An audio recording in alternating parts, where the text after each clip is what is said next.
हमारी ही पार्टी की एक सांसद चाह रही हैं कि आम आदमी पार्टी को नुकसान हो। और वो कब? जब पार्टी के तमाम नेता जेल में हैं। पार्टी के सबसे बड़े नेता और मुख्यमंत्री को 20 दिन की मोहलत सिर्फ इसलिए मिली है कि किसी तरीके से चुनाव प्रचार किया जाए। सारा देश आज चाह रहा है कि किसी तरीके से इस तानाशाही को खत्म किया जाए और पूरे दिल्ली के अंदर माहौल है कि इस बार भारतीय जनता पार्टी को हराना है। ऐसे में एक संजीवनी भारतीय जनता पार्टी को मिलती है किसकी तरफ से? स्वाति मालीवाल जी की तरफ से। तो क्या हम सब लोग ये समझ नहीं रहे हैं कि क्या खेल चल रहा है इस वक्त इस देश के अंदर, और क्यों बैठे बैठाए भारतीय जनता पार्टी को, जिनके पास कोई मुद्दा नहीं था चुनाव के अंदर, उसको मुद्दा दिया गया। तो ये सब समझ रहे हैं कि कौन दोस्त हैं कौन दुश्मन हैं। देखिए, दिल्ली पुलिस एक केंद्र शासित एजेंसी है और जिस तरह से ईडी है, सीबीआई है, एसीबी है, उसी तरीके से दिल्ली पुलिस है। एक तरफ यही दिल्ली पुलिस है जहां पे हमारी ओलंपियन पहलवान अपनी मोलेस्टेशन की कंप्लेंट लेने के लिए जंतर मंतर पे बैठ गई और दिल्ली पुलिस ने एफआईआर दर्ज नहीं की उनकी तरफ से। सुप्रीम कोर्ट ने एफआईआर दर्ज कराई और उसके बाद भी भारतीय जनता पार्टी के सांसद बृजभूषण शरण सिंह कभी गिरफ्तार नहीं हुए। उनकी पुलिस रिमांड नहीं मांगी गई। उनके लिए कभी पुलिस ने नहीं कहा कि नहीं, कहाँ पे ये घटनाएं हमारी खिलाड़ियों के साथ हुई, उन घटनाओं को रिकंस्ट्रक्ट करने के लिए बृजभूषण शरण सिंह को उन जगहों पे ले जाया जाएगा, इसलिए हमें कस्टडी चाहिए। नहीं किया गया। और आज उनके पुत्र जो हैं भारतीय जनता पार्टी की तरफ से चुनाव लड़ रहे हैं। अब दिल्ली पुलिस से यही एक्सपेक्टेड है कि जितना ज़्यादा जो है आम आदमी पार्टी को नुकसान कर सकते हैं वे लोग करेंगे। 5 दिन की रिमांड क्या, वे तो चाहेंगे कि पूरी उम्र ही जो है आम आदमी पार्टी के सब लोगों को जेल में रखा जाए।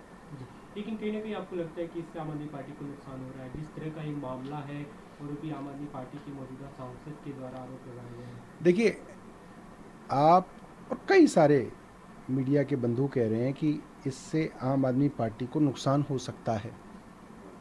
मतलब हमारी ही पार्टी की एक सांसद चाह रही हैं कि आम आदमी पार्टी को नुकसान हो। और वो कब?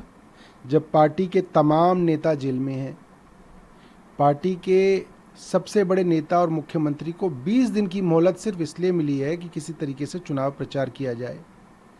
सारा देश आज चाह रहा है कि किसी तरीके से इस तानाशाही को खत्म किया जाए और पूरे दिल्ली के अंदर माहौल है कि इस बार भारतीय जनता पार्टी को हराना है। ऐसे में एक संजीवनी भारतीय जनता पार्टी को मिलती है किसकी तरफ से? स्वाति मालीवाल जी की तरफ से। तो क्या हम सब लोग ये समझ नहीं रहे हैं कि क्या खेल चल रहा है इस वक्त इस देश के अंदर, और क्यों बैठे बैठाए भारतीय जनता पार्टी को, जिनके पास कोई मुद्दा नहीं था चुनाव के अंदर, उसको मुद्दा दिया गया। तो ये सब समझ रहे हैं कि कौन दोस्त हैं कौन दुश्मन हैं, कौन किसके लिए काम कर रहा है, ये सब लोग आज समझ रहे हैं। आज कल मुख्यमंत्री अरविंद केजरीवाल ने जो उन्होंने घोषणा की कि बीजेपी हेडक्वार्टर पे प्रोटेस्ट करने के लिए आएंगे और प्रधानमंत्री को एक चुनौती है कि वो चाहें तो हमें गिरफ्तार करने, सबको गिरफ्तार कर ही रहे हैं। देखिए, पार्टी के तमाम बड़े नेता गिरफ्तार किए गए। क्या संजय सिंह, क्या मनीष सिसोदिया, क्या सत्येंद्र जैन, क्या अरविंद केजरीवाल। 20 दिन के लिए अरविंद केजरीवाल बाहर आए, उसके बाद भी रोज़ षड्यंत्र किए जा रहे हैं, रोज़ नए मुकदमे दर्ज किए जा रहे हैं, रोज़ नई इंक्वायरियाँ की जा रही हैं। कल उनके प्राइवेट सेक्रेटरी को भी जेल भेज दिया गया।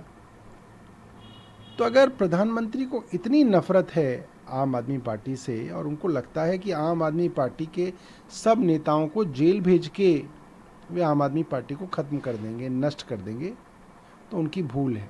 आप सबको गिरफ्तार कर लीजिए ना, मगर इसके बावजूद भी आम आदमी पार्टी खत्म नहीं होगी। जितने लोगों को गिरफ्तार करोगे उनसे 100 गुना ज़्यादा लोग दिल्ली के गली मोहल्ले के अंदर आम आदमी पार्टी के पक्ष में नेता बन के खड़े होंगे। हमारे नेता तो जब गिरफ्तार कर रहे थे तो भारतीय जनता पार्टी तो विरोध कर पा रही थी, चाहे कनॉट प्लेस पे करना चाहें या कहीं पे भी करना चाहें, मगर आम आदमी पार्टी के जैसे ही 100 लोग इकट्ठे होते थे उनको भर भर के जो है थानों के अंदर गिरफ्तार किया गया। तो दिल्ली पुलिस से आप और एक्सपेक्ट क्या कर सकते हैं? देखिए, वो बेचारे नौकरी कर रहे हैं केंद्र सरकार की, और अगर नहीं मानेंगे केंद्र सरकार की तो तबादला कर दिया जाएगा, सस्पेंड कर दिया जाएगा, झूठे केस में उनको फंसा दिया जाएगा। ऐसे तो कई जो है उदाहरण है, तो उन विचारों से हम क्या एक्सपेक्ट कर सकते हैं?